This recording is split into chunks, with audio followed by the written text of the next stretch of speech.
Oh, one moment. My audio is not coming through the headphone jack. Can you try that again?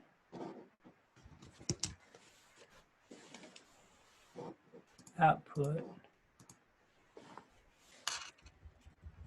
Can you hear me?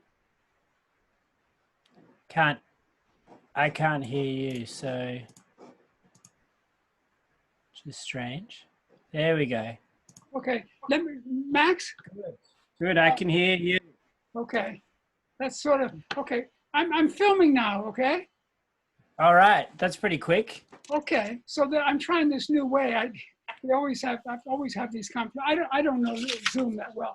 Now, I wonder if you could.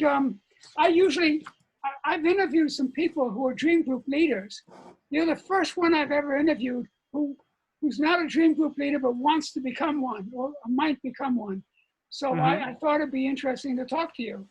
And could you just tell who you are and how you came to be interested in dreams and how you heard about the Ullman process and what it is about the Ullman's particular approach that attracts you? Yeah, sure. And hello. Hello. Yeah, so my name is Max Milne and I'm here on Indigenous land, Wadawurrung country in the south of Australia. Yeah, the first time I was introduced to the Ullman technique was when I was studying art therapy at the Phoenix Institute about 5 years ago. It was part of a module that we did, which was on dreams. We did a lot of work with Jungian work and also Ullman work. But I think it was the Ullman technique that stood out to me. Yeah, mainly around the sense of the suspending of the expert. In art therapy, we're told to be the masters of process, but not the masters of content. So how is it that you can create the process field so then things can happen?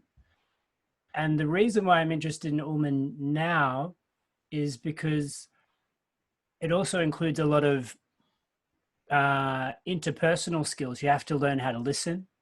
You have to learn how to ask open questions. It also invites us to suspend rigid ideas of what we might think something means. And I feel that those aspects are just useful in life in general.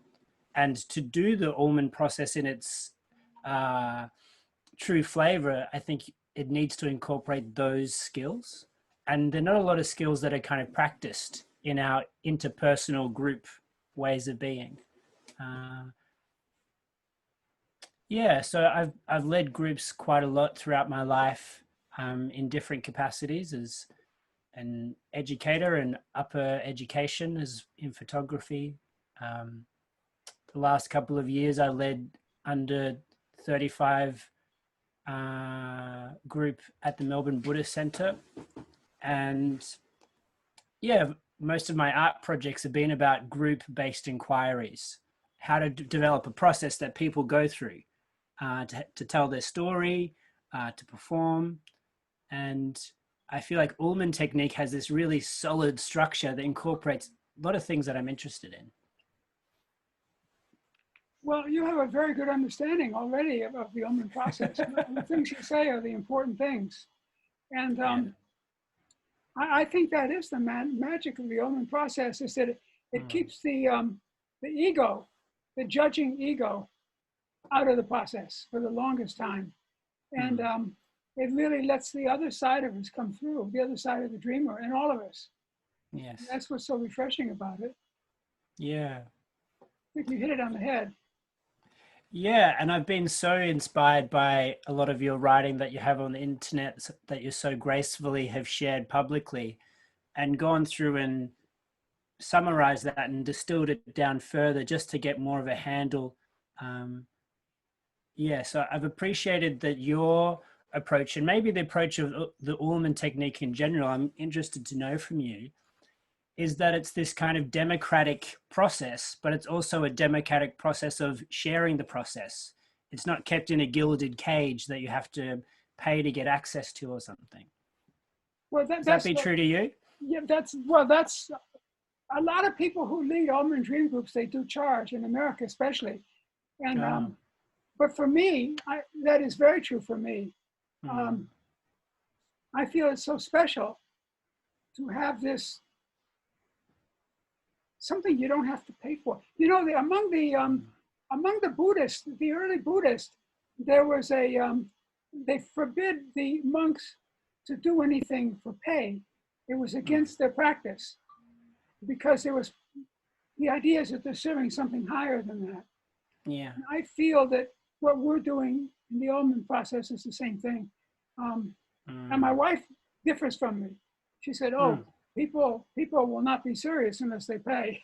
Well, and she actually earns quite a bit from doing the Ullman process here in Taiwan. I do mine for free, and it's the community. I'm isolated here. I don't have, now I don't think I have any friends left. They've all traveled here and there. But the people in the dream group are my only contacts. And the community is really important to me. And that's my payback, you know, it's the community, it's not the money. So. Yeah, in my understanding of generosity in Dharma, there's generosity of time, generosity of knowledge, generosity of material things, generosity of fearlessness, and then generosity of the Dharma. And I kind of feel like you just hit on quite a lot of those things in how it is that you're offering this as well. And yeah, most of my spiritual teachers offer everything on dana. And for me, that's so, it creates a lot of integrity. I Exactly, that's exactly what I feel. It creates a lot of integrity. And also, I can control the people in my dream group because I invite them. And if people have no integrity, I don't invite them back. So the people, like the people you met when you were in that one group, those were all good people. And there are a lot of them. That's just one little segment of the pie. There's an extended community that they come and go as it is. And they are really good people. They're here in Taiwan. And I think of them as my friends, even though I don't know them personally in that way. We share such intimate things that I feel I'm in contact with you. That's very important, to be in contact with other humans. We're a communal species. We're not an isolated species like Neanderthals. We live and function in communities. And that's why I was interested in your fascination with community. Yeah. Perhaps we're both really good at asking questions, so it might end up being both of us trying to find out from each other what we mean. But I'll say a bit about that. That's the way it goes, by the way. That's the way. Yeah. These interviews are not one way. It's a two-way interview. We have to invent the form as we go. So go ahead. Exactly. Yeah. Yeah, I guess for me, the reason why I'm most interested in this form, and perhaps is why I've stumbled across to you, is because I'm interested in processes that a group form that are self-authoring. Self-authoring. Self-authoring. Because if you were to step out of the process, there probably would be somebody there that could step up.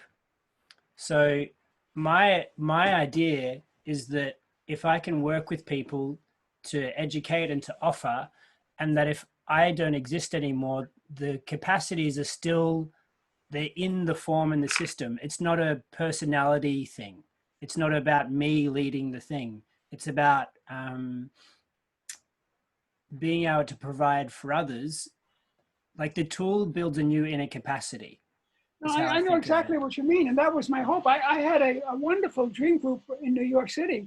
And when I left it in the hands of the person I thought could capably handle it. And that person passed it on to another person who was also in the group for a long time. And they couldn't handle it. It collapsed. An individual came in who was destructive.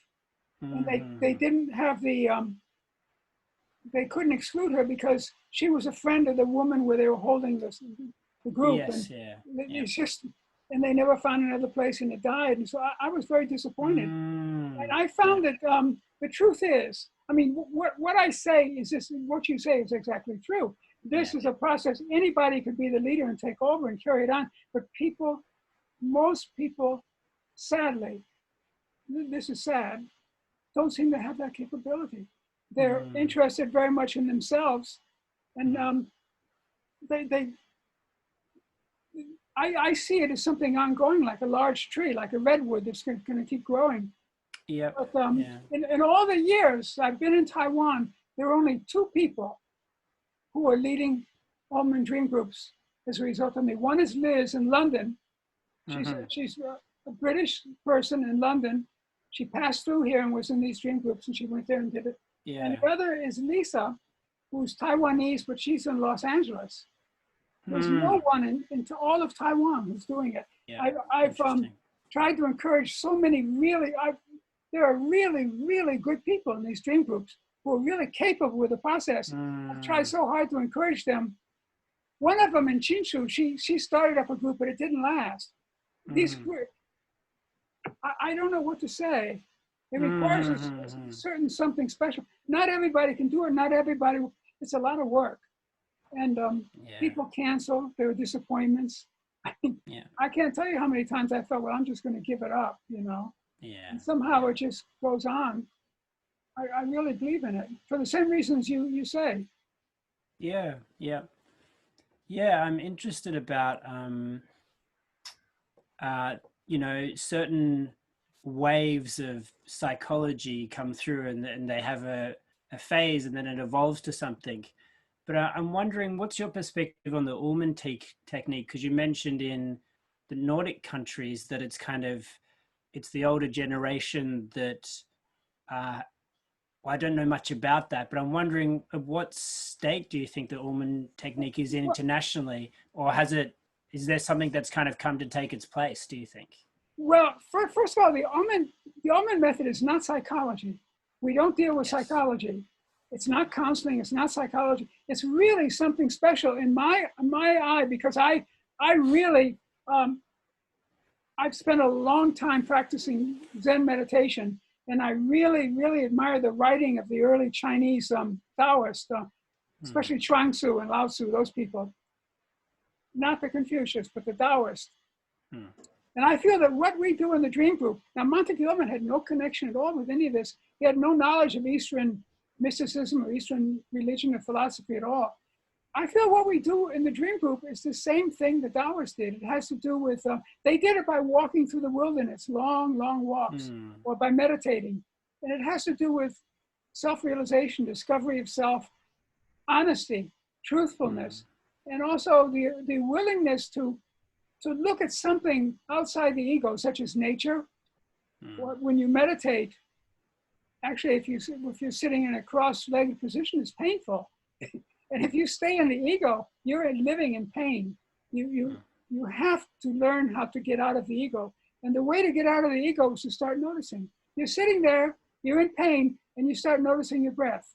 The more attention you pay, the less pain, because when you're really paying attention, you're not in your ego, you're alive. The ego is not paying attention. It's full of its own ideas.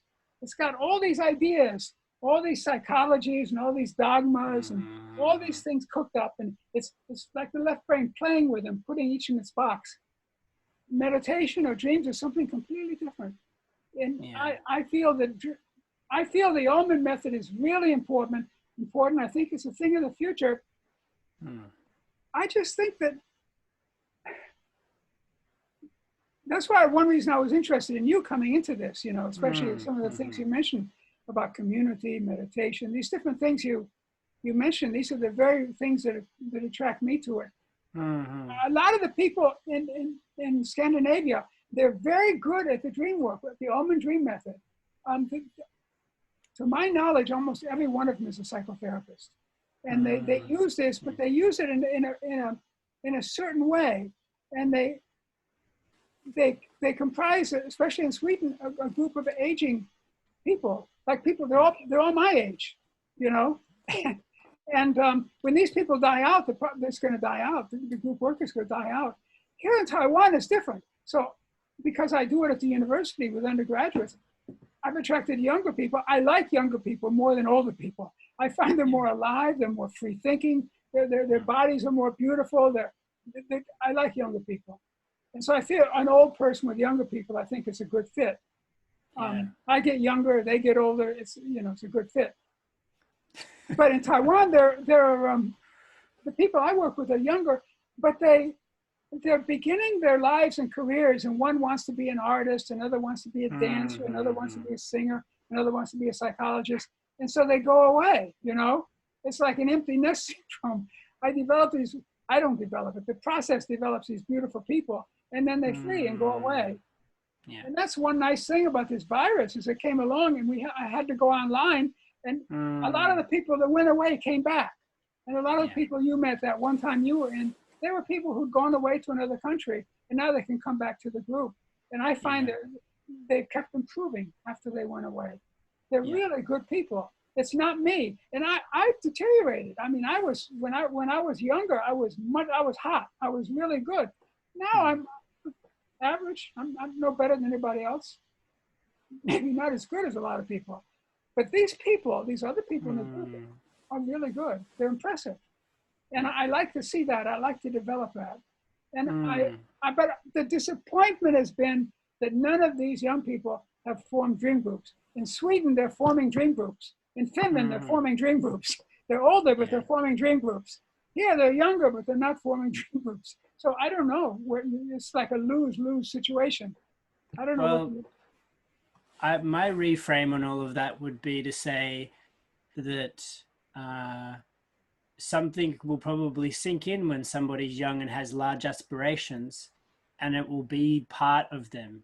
And without that being part of them, they'll be a very different human being.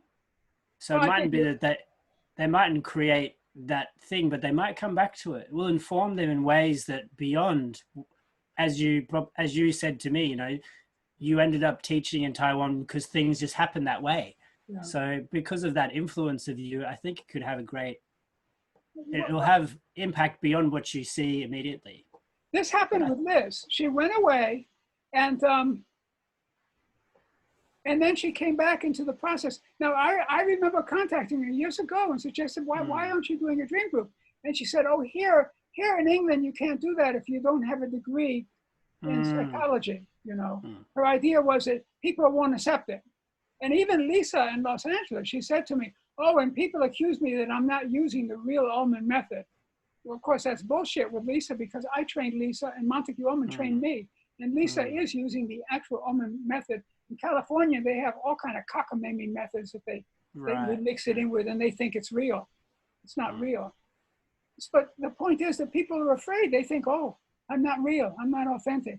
And the one thing this process teaches you, all of us, is that we are real, We are real. And if we just stick to Montague Ullman's stages, I mean, I've made little changes myself, small, but if I stick to his stages because his stages keep us real. That's what I feel. A lot of people want to innovate and everything. Well, I feel the creativity will come from the dreamer, from the dream, not from me. I'm just sticking to Montague Ullman stages. Yeah, and also creative constraints. You might be able to change this and that to perfect it, but it's already pretty. It's already has a purpose. So go through that. I wish you could have met him because he was an amazing man. He would have appreciated you. Yeah, I think that would have been a beautiful thing. But now I have the opportunity to know him through you, which is lovely. Yeah, which is the gift that you give. Well, I hope so. If I have, I don't know how much time I have left around here, but I'm glad to give that gift. I lead leaderships. Periodically, I lead dream group leadership trainings. They last about 3 days, and I haven't done any online yet, but I'm thinking of doing one online. So if you're interested in starting a group, we could do a training, and you could come in with some other people, and then you could go and start your group, and that's when you really learn about the process when you're doing it, because it's not so easy. It's very subtle. And Montague Ullman was an exceptional person. He really was. And he put a lot of his exceptional traits into the process. I mean, I'm not an exceptional person. So his process makes us exceptional. And then all of us in the group become exceptional. It's really nice. It's like a passing on, you know what I mean? Yeah, I do. I do. Um, yeah, there's a quote that I've been thinking about since we've been discussing. I've just finished an online course, and a quote that stood out for me of that is, "A tool is a training device that gives a new internal capacity." And I keep on thinking about this. If we were to say the tool is the Ullman technique, and I really feel that this process is about developing a whole new way of seeing the world, ourselves, and it cultivates a new inner capacity, which might be ways of relating to people, just, how to be more patient, how to listen, how to relate to the mythic and imagery based world. But I was wondering what you thought about that as a quote. The tool is a training device that gives a new internal capacity. Well, I have a better quote, but what I think is about what you just said, Yeah. and I think that it's quite amazing what you just said.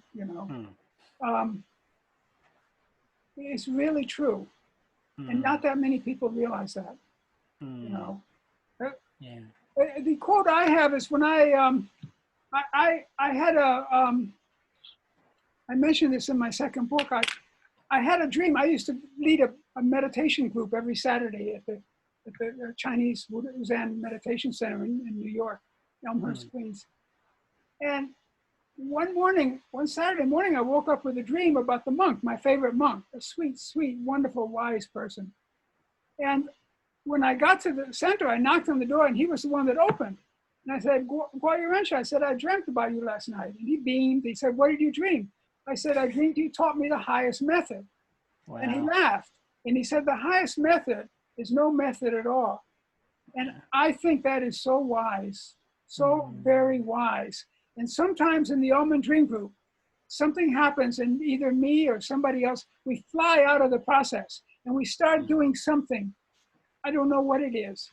Yeah. And then that'll just hit home, and you snap into no method at all. And then, of course, we have the method to snap back into, because we're not that capable. We can't run around doing no method. I mean, I'm not enlightened. Maybe you are, but definitely not. So the process is very, very useful. Yeah. The highest method is no method at all. That's exactly what you said in different words. Yeah. Yeah. I mean, think yours is much more subtler. What? Yours is much more subtle. What struck me, what you said, is that this method teaches us something that we can carry out into real life. Yeah. It changes the way we relate to people. It's so important. If you look at the world, like the leaders like Xi in China or Trump in America, there's something so very, very wrong with the political process, whether it's communist or capitalist, it doesn't matter. And it was so much of society and so much of the world. And you see all the species going extinct, and people standing next to a draft that they've shot down, and they're so proud that they shot that draft. There's something wrong. And Marty Ullman's way of thinking we develop when we work with dreams with this process sets that right. We start asking questions. We start becoming alive to what's real. That's what you said, something to that effect. I'll look at you. I'll look at this tape again and get your exact words.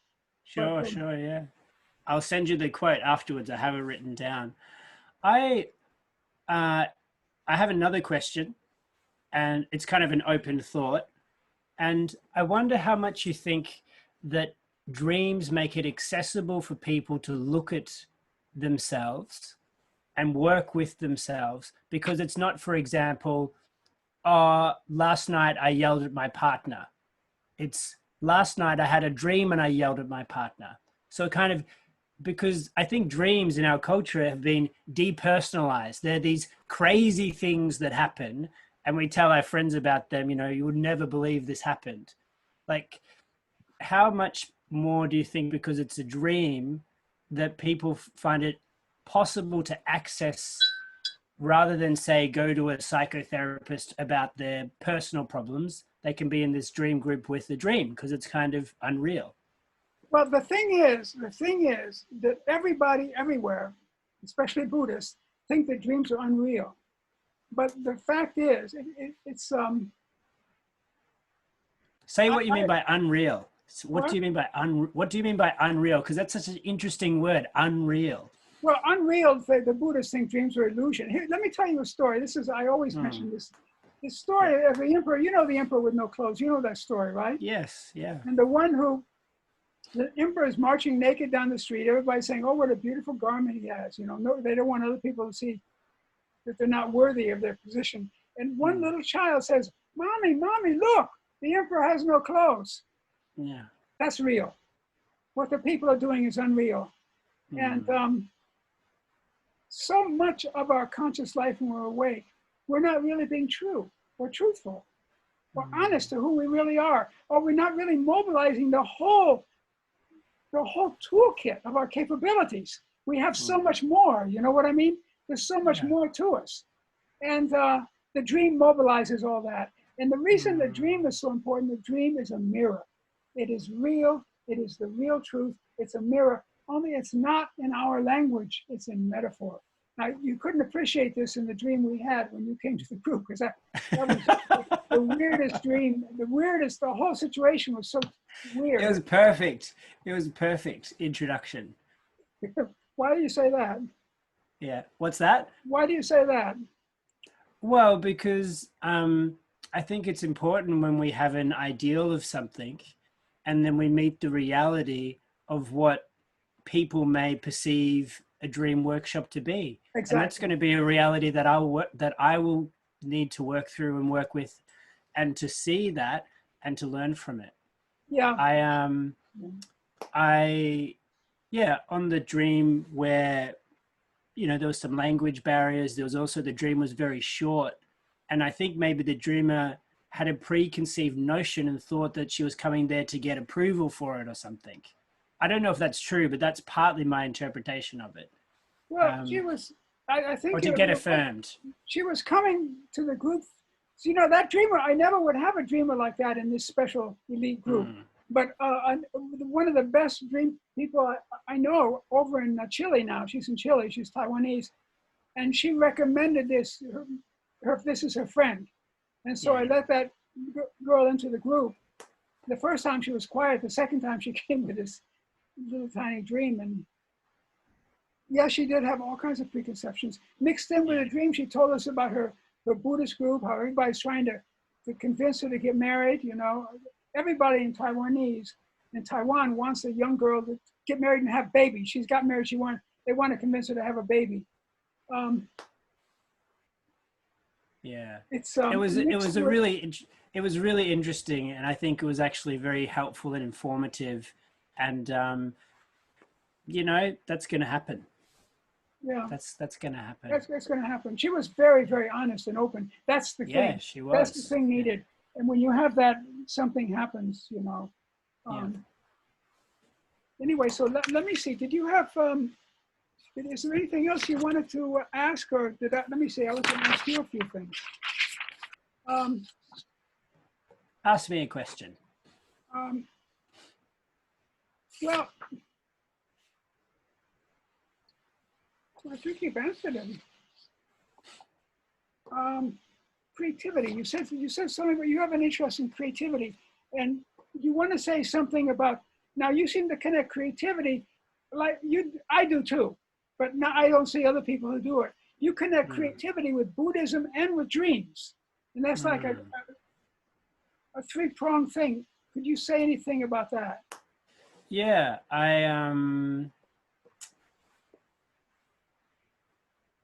so I'm interested in the creative process and what it is that the form of the creative process, how that conditions the mind.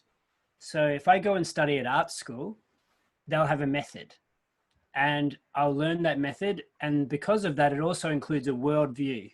So I'll be trained in a worldview and how to apply that worldview at an art school, for example. So I view creativity, Buddhism, as how is it that I can create a creative process that creates a worldview that's in line with the Buddhist worldview. Anatta, anicca, like not self, impermanence, interconnectivity, that life does include suffering, and that is the first foundational truth. Go on. No, go ahead. Yeah. So how is it that I can offer to myself and to others creative processes that bring people more in line with what I believe to be true, which is the Buddhist worldview and the Eightfold Path, because it's about the modality, the method informs the worldview. So for me, that's why what I'm interested in with finding out for myself where I've been trained in art therapy, what worldview is that based upon? What is this dreams Ullman technique? It's kind of based upon, I haven't quite pinned it down yet, but I think it aligns a lot to these aspects of Buddhism. I'm wondering if it's more humanist in its approach. You said, what was the word you said? Atheoretical. Atheoretical. No theory. I just want to say something. Sure. Let me see how I can say this in the right way. But let's say you're on a boat, right? And you're rowing your boat across the river, the mountainous terrain. You're rowing across the lake. You're on the other side of the lake.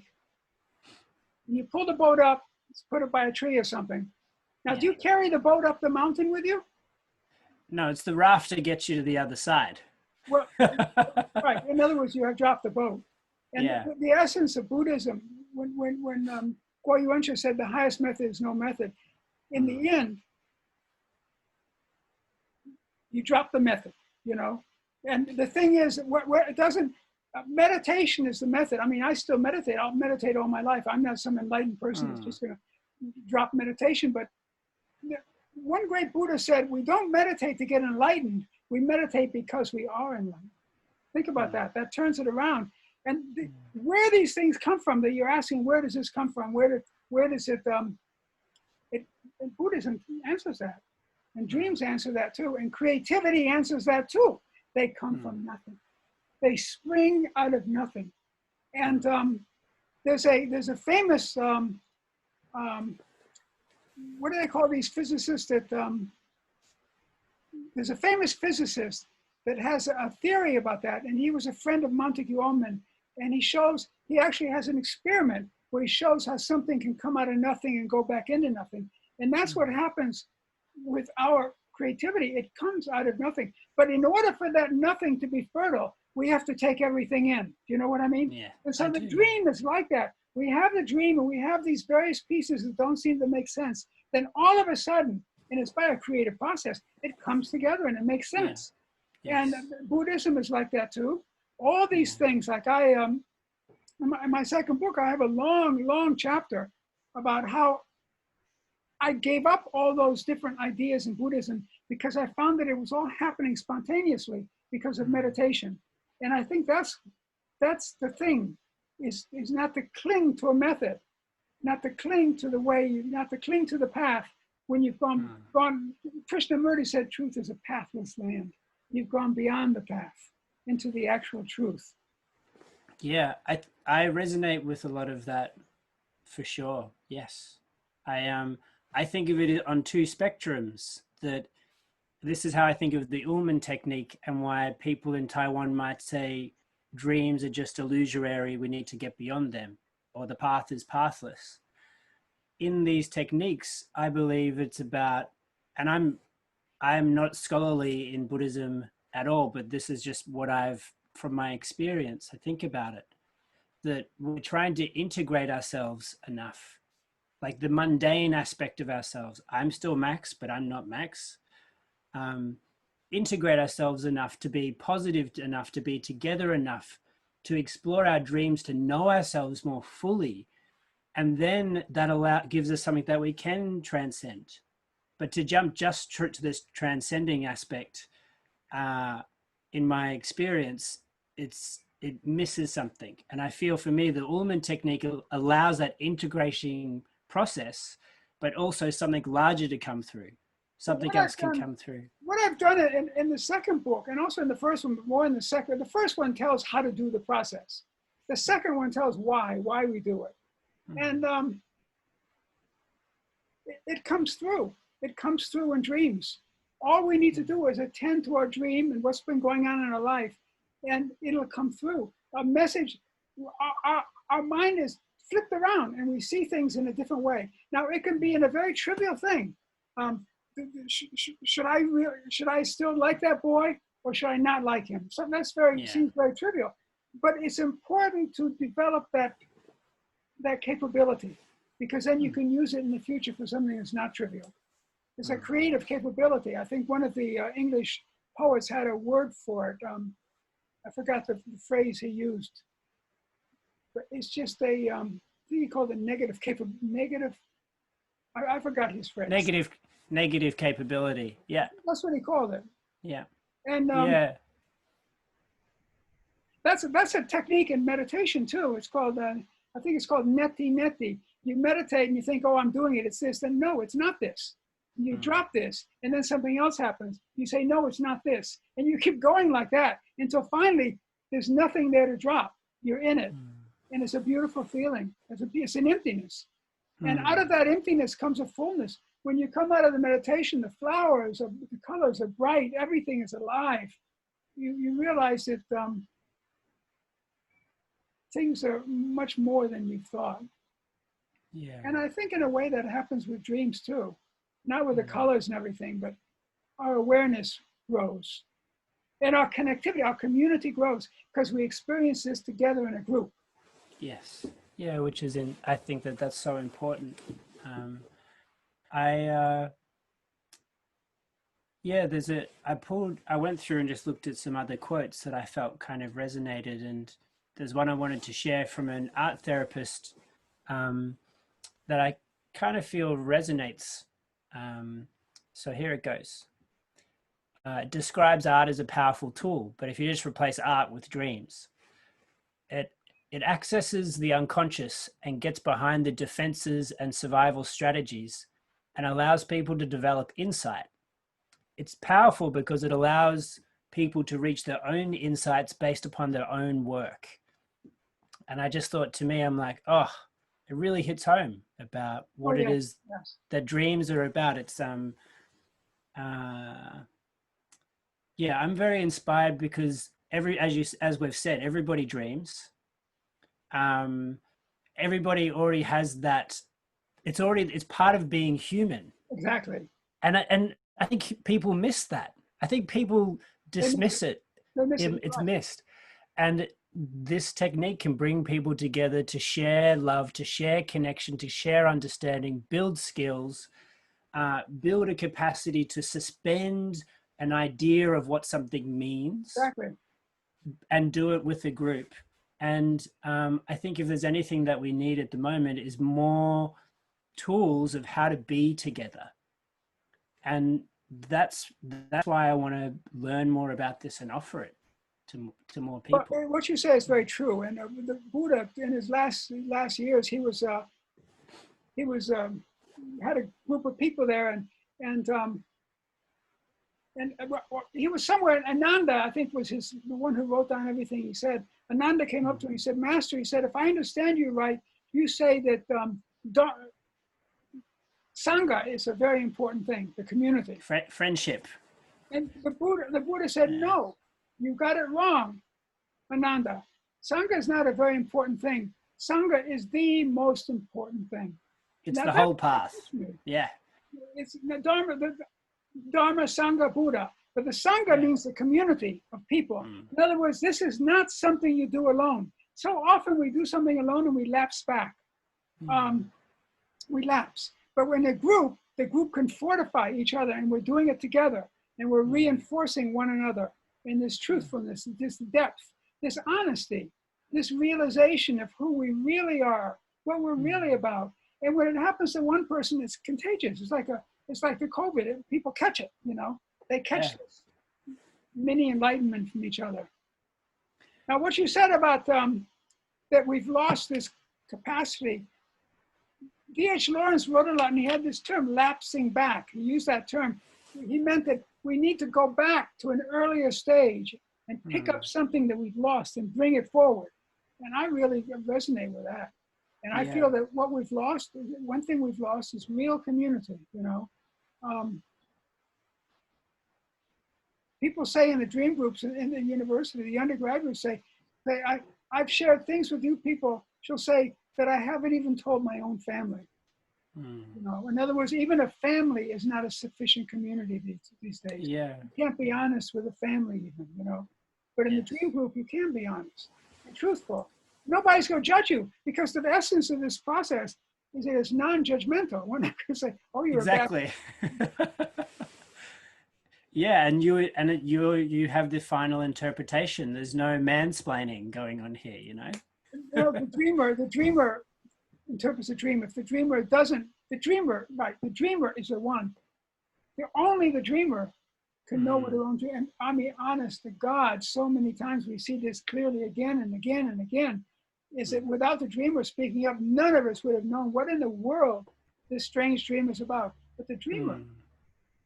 Mm. Um, I've I've noticed and appreciated about you in your writing and when you speak, you reference to the protagonist, say, as her many times. I think it's a very admirable thing, and I haven't seen many people do it.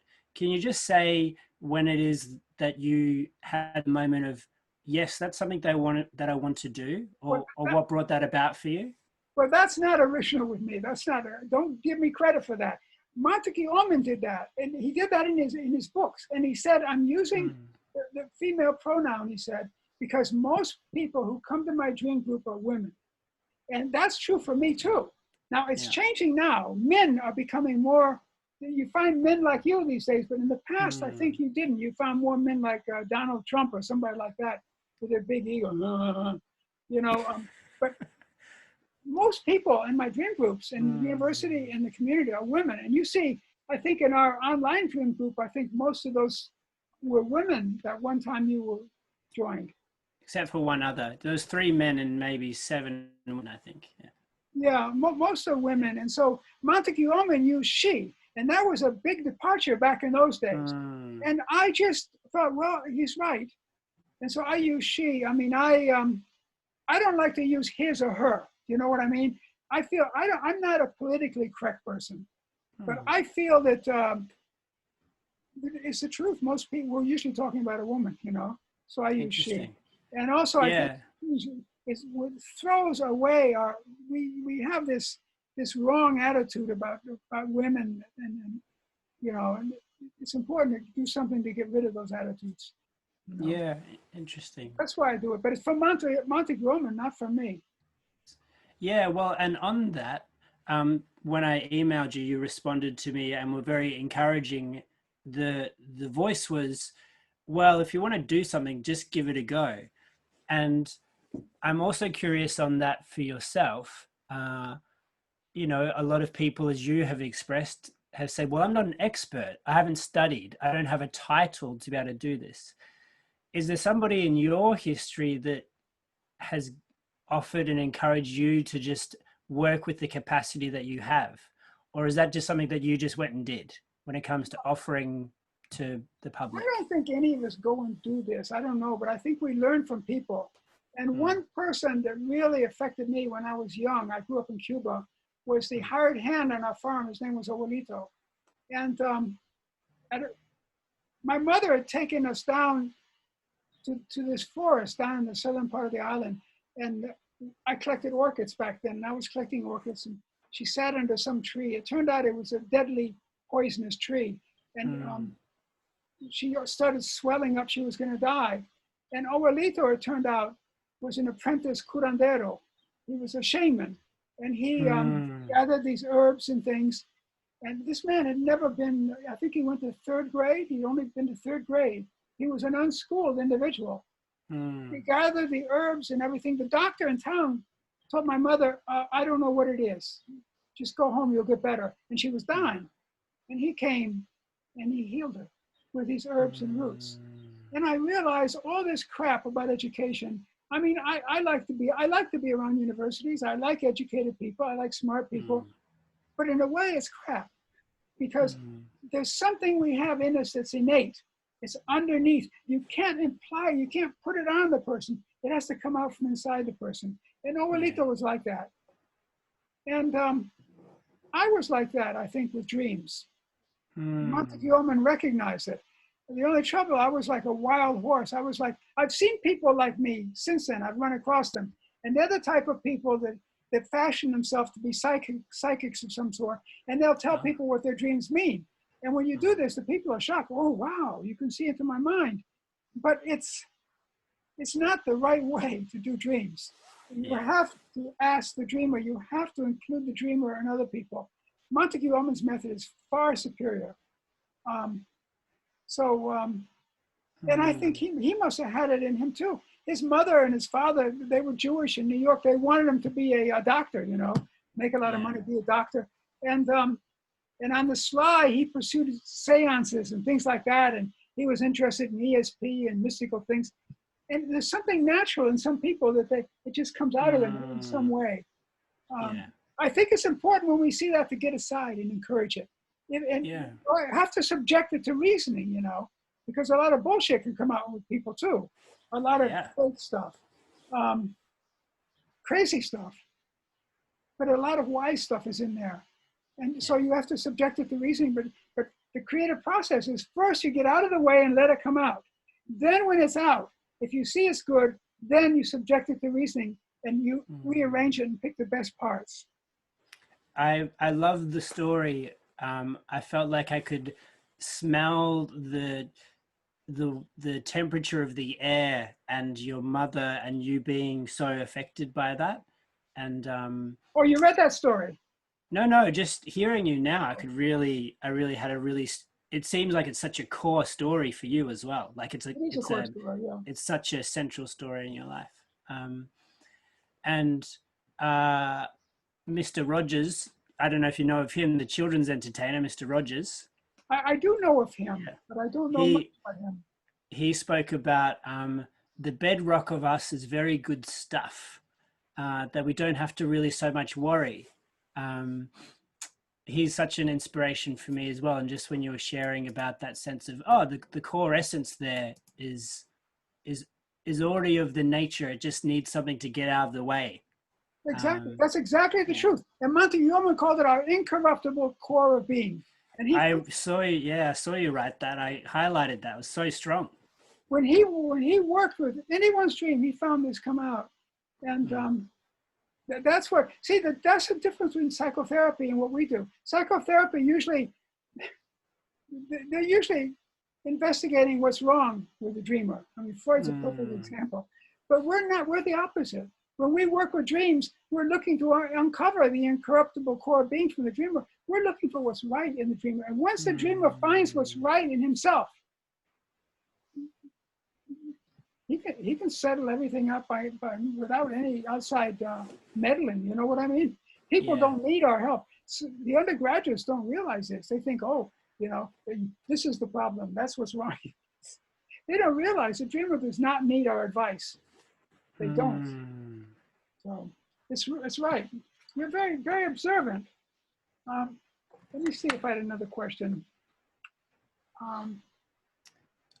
Just while you do that, it's a flip. It's a total reframe. It's the, as you were talking about before, the Buddha nature, the, returning to what is there already. It's, It is a flip, and it's also a very religious thing. It's a very spiritual thing. That's why it connects with religion, because that original thing that was there before, that is who we are. The Buddhists say, show me your face before you were born. And a lot of people can't figure that out. It's not logical, but it's true. We do have a face before we were born. Jung had a word for it, that we were born with so much. We have so much that was acquired over untold generations before us, before our species even, with the other human species before us. What are Homo habilis, Homo erectus, all these other ones, Slowly, we've been developing this, and it's all in us. And it's in our life since we were a little baby till now. Ontogeny and phylogeny, it's there. And the question is to access it by getting our ideas out of the way. I think you're right. Yeah. Yeah, I'm just letting it in, just listening. Now, You want to say anything else about yourself? If let's say if you do form a group in the future, maybe you don't want to mention it now, but maybe you'd like to contact other individuals like yourself in Australia. Do you want to give some sort of contact information? This is going to go public on YouTube, so maybe Yeah, you don't I want to get do that. that. Yeah, I think that I'll send you a link. I'll send you my email address or something like that, the one that will be the most appropriate. You have But a website too, right? I do, but I'm an advertising photographer. So that's what my website is. maxmilne.com is my advertising photography work. Um, but I'm going to be running, the intention is to start something in mid-November of 2020. But yeah, I'll send you a link and you can put it in the notes at the bottom of the video. Okay. And Yeah. what are you going to start in November? Well, I hope to start a dream group. Wow, good for you. Well, Yeah. let's see. That's November. This is October. So we're in the, what are we, this is the second week of October Yeah, it's about a month and a week or so. from now. Yeah. So you'll So have five different dream groups. 4 or 5? No, just one. Just one? I mean, what I mean is if you stay with us online, you'll have 4 or 5, Oh, yes. Yeah, you'll yeah. have experience. Now, don't have a training, but I think you could easily do it without a training. And then you can get the training. You can maybe benefit more from the training after you've tried to lead your group. Because I've interviewed my friends, I've done this whole market gathering process of interviewing my friends about dreams and gathering all their quotes of what their relationships are to dreams, what their relationships are to people interpreting their dreams. So there's some momentum there, and I would just have it as a closed group with a select few people so I can practice in that way. And then I think after I gain more confidence or do the training, then it could be more of a public forum, a public opportunity. Yeah. Yeah, the only advice I can give you right now is don't try to psychoanalyze anybody. Don't. No, I'm not there for that. No. Yeah, don't do that. That's No. that's a big failing when people do that. And two is don't let anybody else take control of the group away from the dreamer. The dreamer is in control of the group always. Yeah. And people have many subtle ways, like like leading questions and things. Don't you think that they're taking control away from the dreamer? That's why, because I feel very confident with the form. It's the intricacies. That's why I want to come in. I learn best from observing and being part of, because then it becomes an embodied knowledge of actually something's not right here. I need to step in, and that's why I want to keep on doing the groups with those that have led them for a long time. Oh, definitely. You mean the group with your small select group or the online group? I mean, with you, like learning from you or learning from those that have done it. Stay with the group. And also there's a woman in Australia from Sweden, and she is trained in the way the Swedish people train. And she will lead, you can connect with her too. I think she's in Adelaide. I tried emailing her, but I have a sense she might have gone back to Sweden, actually. Well, she's in Sweden. She's coming back to Australia. Her husband's in Australia. All right. You're right. So you have her email. Good. I've emailed her from, the one you have online, but what did I want to share? Oh, yeah. I think I just wanted to share, I'm kind of curious about conversations with people of what the Ullman technique looks like in future, because I've been researching a lot online about different ways people are using group processes, including technology as part of it. So here we have Zoom, and you choose the people that enter it, and there's the form. But there's a lot of people that are creating application-based things. There's a group in Sweden, and I'll send you information about it, but it's really interesting how they're looking at it. And there's just a quote here. If we're going to build a sustainable society and survive, we need to distribute the wisdom and technologies for openness, curiosity, and compassion in the same way that schools spread math and chemistry in the industrial age. That's what they think their central challenge is. And I think with the Ullman technique and with ways of bringing people together to build capacity, it's like, that's what needs to happen. it needs to be thought of at that level, at a kind of a broad education level. No, And no doubt about it. That's why I've been. I'm not going to do it now because I'm working on stories I wrote in when I lived in New York, and I want to publish that book. But that's why in these books I write about people's dreams. I write them up. Now some people are, oh, I never thought anybody would write about my dream, you know, and other people, especially in America, some people will grab the dream back from you. I want everybody to give me back the notes you wrote down, like it's some big secret.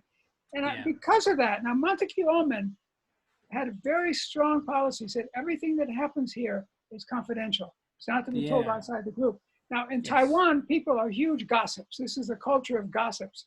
So everybody does tell everybody outside the group.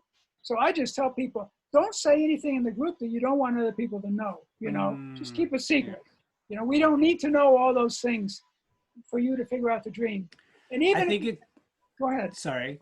I think it's about the distribution of the technique and the processes that build that rather than the content is what I was thinking. Well, the reason I've written about content and posted it on Facebook and other places, I'll join you in some Facebook groups, is because I feel that examples are important. People see examples of how this works, and that people don't believe it. They believe that dreams are, they don't believe that dreams can really offer information that's valuable. People really don't believe that. I mean, Freud's whole idea of dreams is if you have a dream, the dream was trying to hide things from you. It's not trying to show you things. Jung said, no, it's upside down. Every dream is trying to show you something, only it's using metaphor. And Montague Ullman, independently, I think, developed that same idea. The dream is hiding nothing. It's naked. The dream is naked. And so I've been writing these examples to try to spread it. It hasn't worked. Maybe what you do will work, you know? Well, I think everything has its season, and maybe its season will come back again, or maybe it won't. But I think what people learn and receive from it has an influence that's actually important beyond what it is that. No, I believe that. But the thing is, the truth of the matter is, I was trained as a biologist, so I really pay attention to what's happening to the biology, like with the Australian reef and everything, the Great Barrier Reef. And I see what's happening, and it's not good. And I really feel this is the moment when this kind of thinking has to get out to the population at large. Yet the educational institutions will not let this in. They won't. I mean, nobody. I've tried to encourage people in Sweden and Finland to put this in university. Nobody is doing it. Nobody will. The Ullman technique has a marketing problem. That's my response. Well, I've done my best. I think you have, yeah. And when people do put it in the university, it's like that module you had. They tell you how it works, but they don't actually. I think what's necessary is to actually do the group in the university so people see. Oh, we did the group. We did the group. Were they good groups? That's why I'm here. Oh, good for you. Yeah, and also, as you've said, the way to show somebody and for them to experience it, you're trying to communicate, as you would say in the Dharma, it's a paradox. You can't tell somebody what something is like unless they experience themselves. You are just the thing that points at the moon. You say, we're going to go on this thing and something might happen, but I can't ever tell you unless you go on it. So you're selling a thing that is like mist in the hands. You know, you're selling you're offering people an invitation to a process that can't be gripped. There's another problem, is that everybody today is so indoctrinated by capitalism and all these things, is that they're very interested in buying and selling. Exactly. But we are giving something away, and they can't understand the worth of it. It's useless. They're giving it away. It's useless.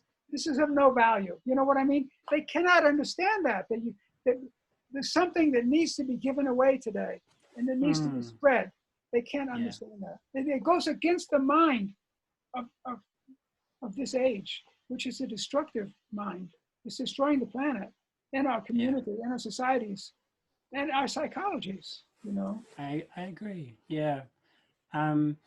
Well, we've nearly been talking for an hour, and I know you wanted it to be pithy.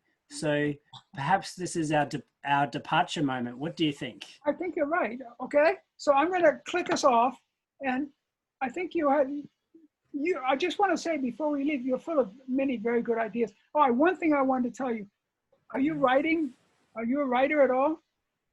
Um, yes, I would say yes, but I more make videos and do imagery and things like that. Well, I suggest you try to find a way to put your insights into whatever you do.